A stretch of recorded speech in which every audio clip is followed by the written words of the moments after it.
see. Take 10 pounds off for the clothes. 15 pounds off for the shoes. 10 pounds off for the carpet. Should bring me down right. There's something I'm obsessed about is my weight. I know it doesn't look like I should be, but see, when I was a teenager, I was a lot heavier than I am now. So, consequently, I have this image in my mind of that's how I look. So I'm always worried about my weight. Of course, I'm on television, which puts weight on you, of course, which is another thing I can take 10 pounds off of TV. Thought about that. That's why I don't like to watch television, because it does put weight on you, because TV is the greatest pusher food in the world. You turn it on, and there's commercials about pastries and pies and candy bars and ice cream. You go crazy. You want to eat. And it's all regenerative food. You know what I mean when I say that? I'll give you a good example. A donut. That's a perfect example of a regenerative food, because a donut, see, you eat a donut, and you chew it up, and during the process, you break it down into its component parts, then you swallow it, and then it reforms into its original shape. Right around the middle here. Now you got this permanent little donut stand that's going to be there the rest of your life. Of course, I'm a big eater, I must admit that. Maybe that's because I'm American, because, see, in America, there's such an emphasis on bigness in everything. Even in the diet. Well, you can see that here. You go into a McDonald's, you can't have just a simple hamburger. You gotta have a Big Mac. Here, have a Big Mac with a jumbo shake and some giant fries. God, who's eating who? Oh, we're obsessed with bigness over there, boy. Eat a big meal, read the big story about big business and big government, and strive for bigness. That's part of the American dream, to have a big home with a big yard, drive around in a big car, and worry about big debts. Get big ulcers. Go to big parties, listen to big talk. Hey, did you hear about Fred? No, what happened? Got a big job. Working with his big firm down there. There's a big office with a big desk and a big staff. He's a big shot, making big money. Eating lunch with all the big wigs. Well, what happened to him? Made a big mistake. Sent him to the big house. It's uniquely American. We've always felt we've been a little bigger than everybody else. I don't like it here. Well, then move. It's a big country. Yeah, well, I guess I'm going to. Maybe I'll see you again someday. Oh, probably will. It's a small world. Never do I feel more American than when I weigh myself here, see? 9.7 stone. Means nothing to me. I have to calculate that, see? Now, if you're from Britain, you know immediately what a stone is. You can conjure up in your mind an image of somebody 9.7 stone. But to me, I don't know. See, that's why it's so difficult to convert to the metric system. You know, if somebody says something's a mile down the road, I got an idea what a mile is. But a kilometer? Hell, I don't know. Could be from here to Czechoslovakia, as far as I know. I always thought we should convert to a system that everybody knows. And there is one, too. I call it the smidgen system. See, it's a system of folk measurements that people seem to innately understand. You know, if somebody says, you want some cream in your coffee? And you say, yeah, just 1 millimeter. They don't know what the hell you're talking about. But if you say, just a smidgen of cream, you'll get exactly the amount you want.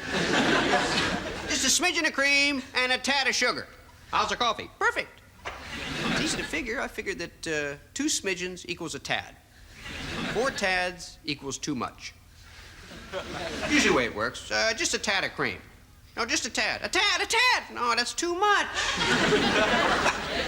See, this is a system that's accepted virtually every place, and not just over a cup of coffee, even in areas where precise language is very crucial. For instance, a court of law. Now, Sergeant, would you please tell the court exactly what you saw? The defendant had this itty-bitty knife. Not teeny-weeny? Definitely not teeny-weeny. It was twice as big as teeny-weeny. In that case, it was itty-bitty. Now, how close were you to the defendant? Oh, hop, skip, and a jump away. What else did you see? He had a spot of blood on his cheek. Objection, my lord. How did the witness know it was a spot? Well, it was bigger than a speck. Ah, more like a dab. 2 dabs, to be exact. 2 dabs? Then it was a spot. Objection overruled. Continue. Now, Sergeant, tell us a bit more. How big a bit? A very big bit. Well, I moved over to the chair by the window because there was a sconce more room. I raised the blind a snitch and let in a glimmer of sunlight. What is a snitch? A snitch, my lad, is a term of measurement used in raising and lowering blinds. Is it greater than a jerk? Yes, my lad, but less than a tongue. Thank you. Proceed. My lord, I submit the prosecution doesn't have a shred of evidence. Nonsense, I've 3 or 4 shreds of evidence. 3 or 4 shreds, that doesn't add up to a tittle. Is there a hint of motive here? More than a hint, my lad. There's a suggestion. It's money. And though I admit it's only a pittance. A pittance? Not just a pittance, a mere pittance. My lord, I submit that the prosecution doesn't have a scintilla of truth. Nonsense, I'm just a gnat's away from a conviction. Hold on a tick. We're wasting a huge chunk of the court's time arguing things to the nth degree. Let's be precise. We've had a smidgen of testimony from a handful of witnesses who haven't given one iota of evidence. Throw in a touch of speculation, a jot of conjecture, and the whole thing adds up to a trifle. Case dismissed. Court is adjourned for a little while.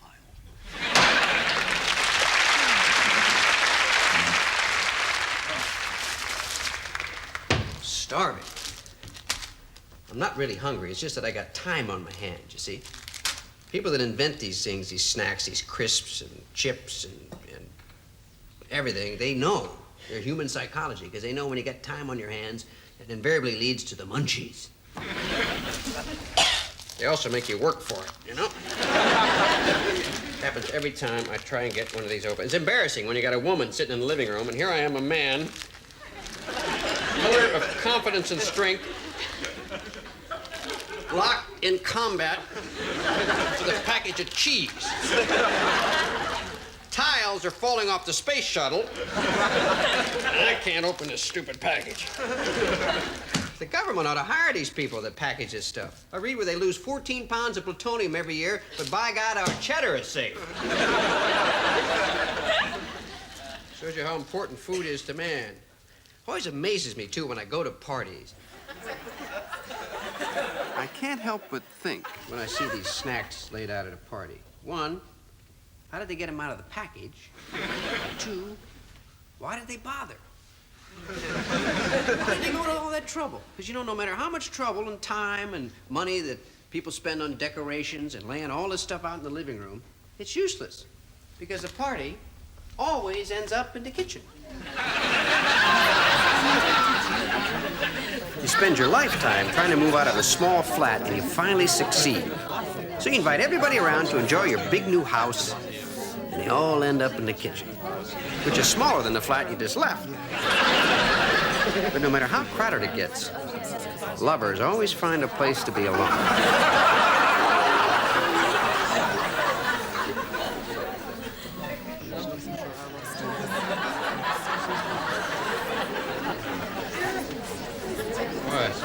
The guy that invented garlic bread never went to these kind of parties. These are the kind of parties that give a whole new meaning to the phrase, face to face. You know, it's amazing we all don't grow up with a terrible fear of faces when you think of some of the really horrible ones that were thrust upon us.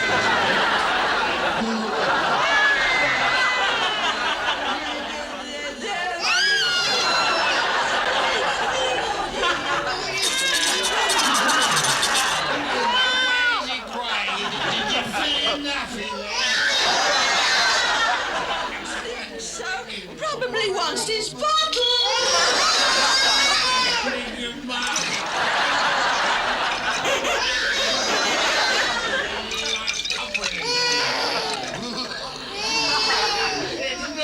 He loves us. I wonder what he'd say. Oh, let me kiss those tears away.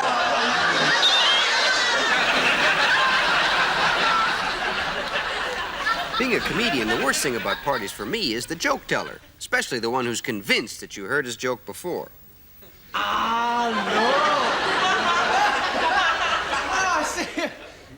Here. I got a good joke. Here, I got a good joke for you. It's about a gorilla. You heard it? Well, I don't know. There's got to be a million jokes about gorillas. Oh, yeah. All right. Well, this gorilla goes into a pub. You heard it? the one about the gorilla goes into a pub and asks for a drink. Yeah? Oh, you have heard it? Anyway, this gorilla goes into a pub, walks up to the bar. Huge gorilla. You heard it? I don't know. Oh, well, stop me if you have, all right? I will. You sure? I promise I will, I'm sure. All right. So this gorilla, Yeah, it goes into a pub. you have heard it. No, you told me that. I told you the joke. No, you told me the beginning of the joke, and I'm dying to hear the end. Oh, you're all right. Anyway, so this gorilla goes into a pub, walks up to the bar, and orders a scotch and soda. Scotch and soda, right? See, you have heard it. No, I was just getting into the spirit of it. Ah. Yeah, all right. Okay. So anyway, so the gorilla goes up to the bar and he says, how much? And the barman says, £40, which is practically what they charge you for a bottle of beer on the Costa Brava. Is that it? What? Is that the joke? No, that's not the joke. The joke's about a gorilla who goes into a pub. Well, you told me that. I told you the joke. No! You told me that this gorilla goes into a pub and orders a scotch and soda, and the barman charges him £40. You sure you haven't heard this? For the last time, I haven't heard it. Would you please just get on with the joke? All right, anyway. So the gorilla's sitting there drinking his scotch and soda, and the barman says to him, you know, we don't get many gorillas in here. By the way, did I tell you that this was a gorilla, not a Viet Cong gorilla? I think I want to kill you. Now, don't do that. Wait till I finish the joke. Anyway, so listen. So the barman says, you know, we don't get many gorillas in here. Yeah? And the gorilla says, no wonder, at £40 a drink. I heard it.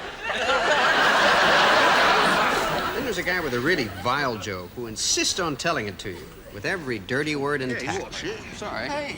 Huh?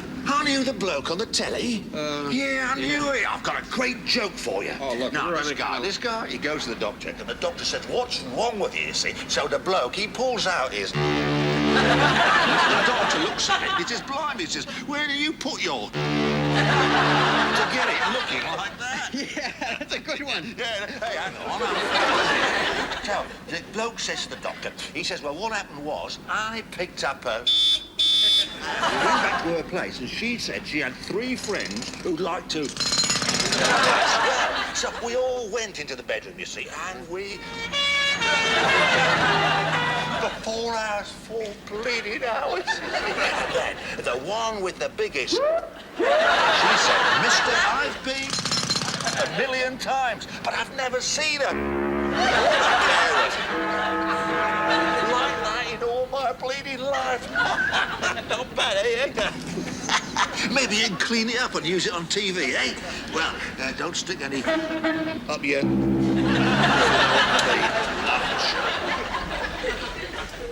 One thing I do have to decide before I go to a party, though, is whether I should eat.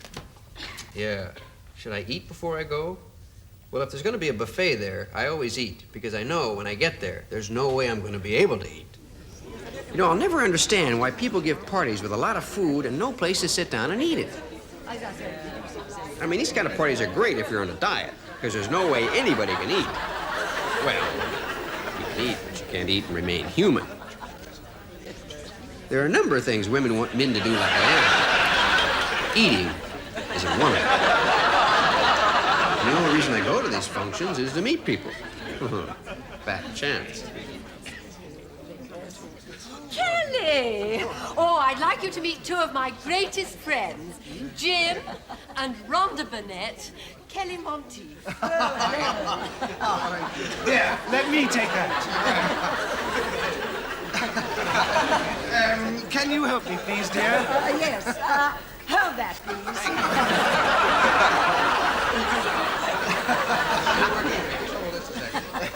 Oh, I think you got mine. All my olives are stuffed. I do remember that. Jim, Rhonda, lovely party. Food looks great. Yes, I wonder how it tastes. You'll never know. Ashley, shake hands with Kelly Monteith. Love to. Hold this, will you?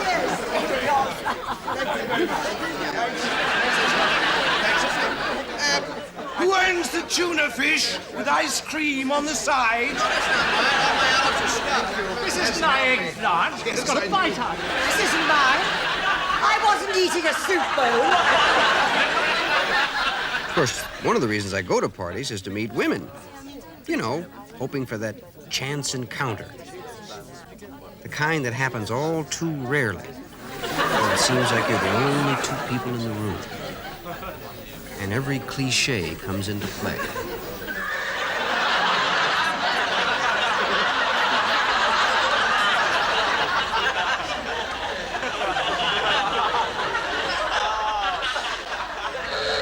Hello, Mr. Brain speaking. Who is it? Hello, Brain. Can I speak to emotional control? Well, she's out for the moment. I'm taking messages. Mr. Eyes here. We have contact. Very heavy contact. Hold on, I got Loins on the other line. Hello, Loins, what's going on down there?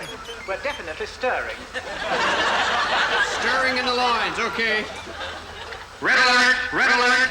This is not a test. This is not a test.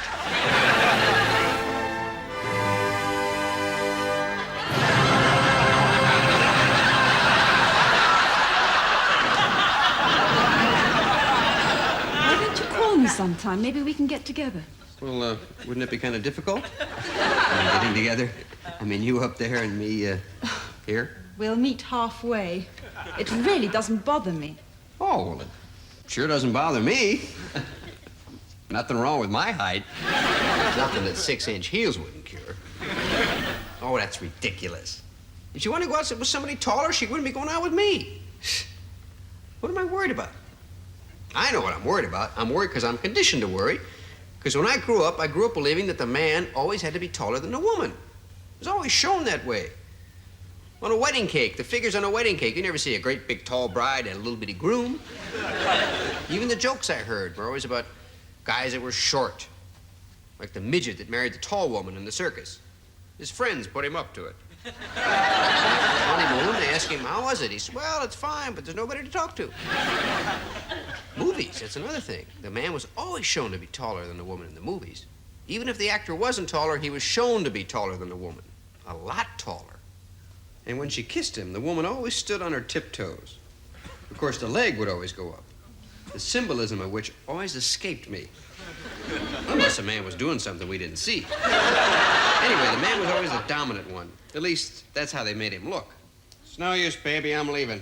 No, Joe, don't go. I can't stay, Faye. Now get out of my way. Oh, Joe, don't go. I love you so. Well, so long, kid. Joey! Take me with you. That's just one of the tricks they used in those old movies to make the men look taller than the women. I gotta figure that some of those scenes would have played very differently if reality took over and a woman were taller than the man. Well, I gotta go, my little kitten. Don't go, Joe. You're the biggest thing in my life. Sorry, but there's no room for the little woman on this trip.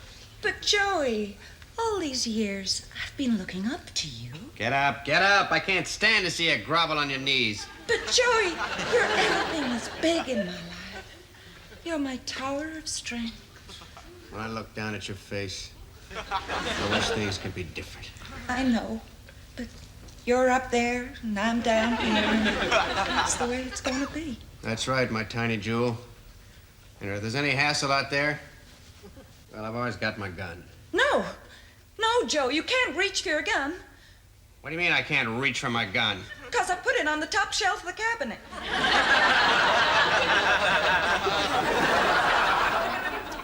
Always this constant emphasis on height.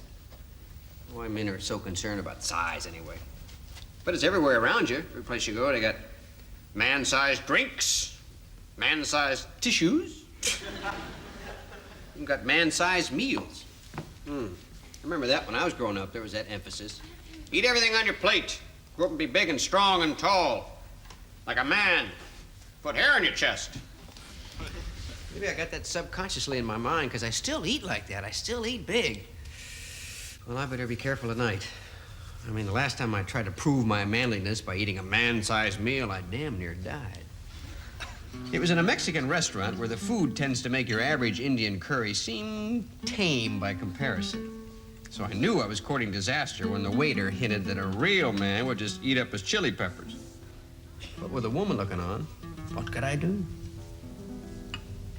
Not too hot for you, is it?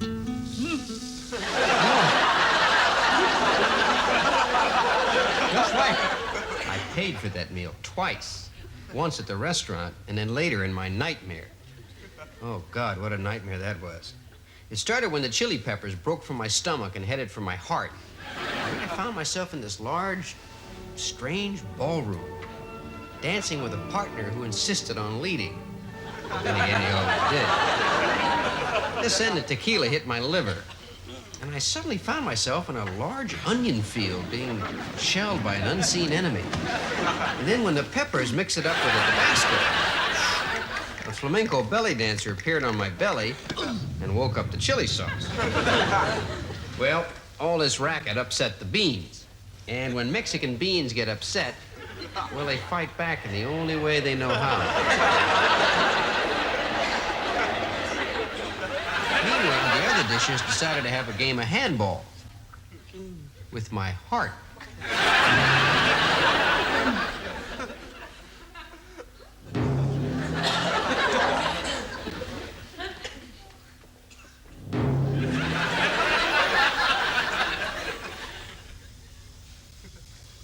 That's when I decided there had to be better ways of proving my manhood than by the amount of food I could eat.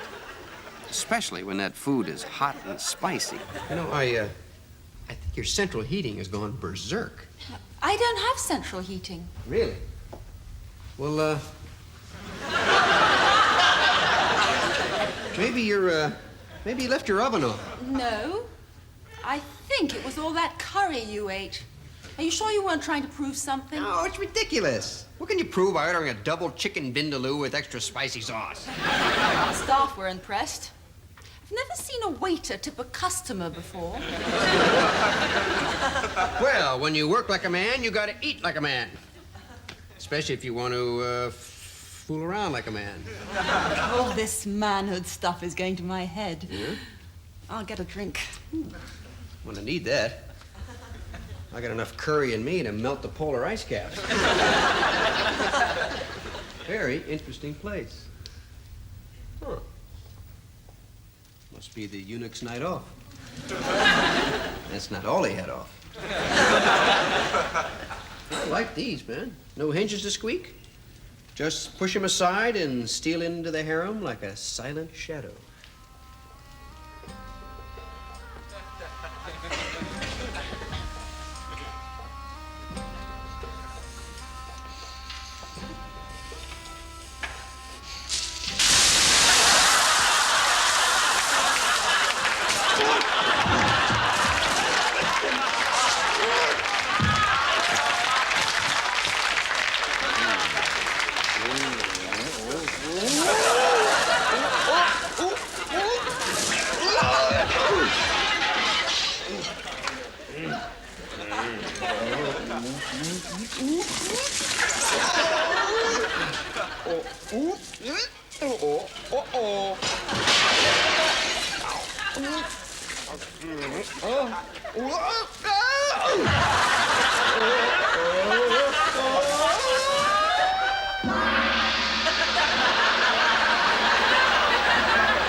See, you've discovered the waterbed. Yeah. Hey, do you mind if I try it? Can you swim? I don't know. Is it dangerous? I mean, will I be out of my depth? Only if you're very lucky. Really? All right. Let me just dive in. Woo! Hey, these are... Whoa! Whoa! Say, boy.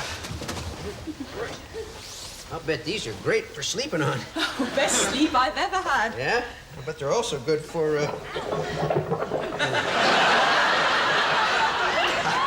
I'm sorry. Oh, was that you? I thought it was me. No, that was me. Oh. That was definitely me. Are you okay? Huh? You look very warm. No, I'm just hot-blooded. You know what they say about us hot-blooded guys? We're the best at, Oh. I am sorry. I think the chicken vindaloo is fighting back. Yes.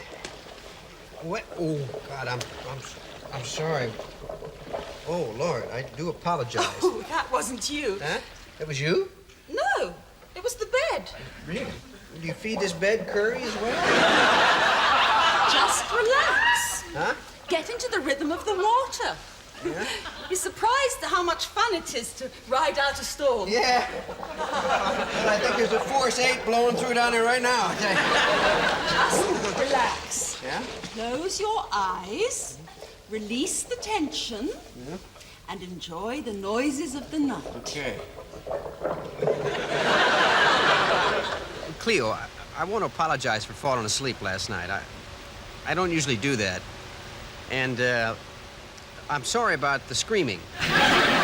Well, I don't usually wake up like that either. I really don't. It must have been something I ate, I guess. But curry? You keep saying that.